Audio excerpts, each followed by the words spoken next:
2050 जेठ 3 गते दिनको करिब 2 बजेतिर सिमसिम पानी परिरहेको थियो। त्यो दिन मौसम त्यति सफा थिएन।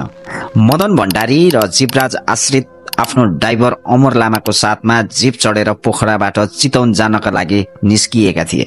सोही जीपमा गोर्खा जिल्ला कमिटीका ऋषि कटेल पनि सँगै थिए। करिब 2:55 जाँदा उनीहरू आबु खैरेनी पुग्छन्। ऋषि कटेल जो जीपमा सँगै थिए उनी आबु खैरेनीमा ओर्लिन्छन्। मदन भण्डारी र जीवराज आश्री भने चितवनतिर मोडिन्छन्। मुगलिन कटेर थोरै अगाडि लागेपछि मदन भण्डारीलाई चिया पिउन मन लाग्छ।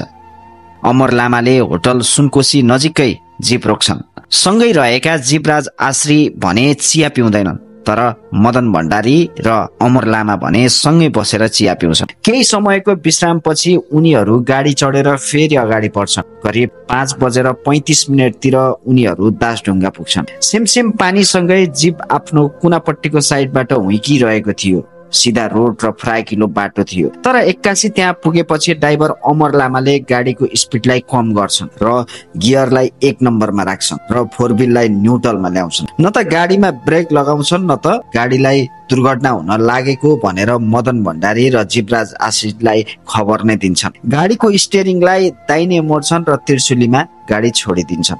जीपसँगै मदन भण्डारी र जीवराज आश्रित भने पानीमा अलाप हुन्छन्। घटनापछि अमर लामा भने त्यहाँबाट चितवन जान्छन्। चितवन पुगेर पार्टी कार्यालयमा फोन गरी मदन भण्डारी र जीवराज आश्रित चढेको गाडी दासढुङ्गामा दुर्घटना भएको भनेर खबर दिन्छ। घटना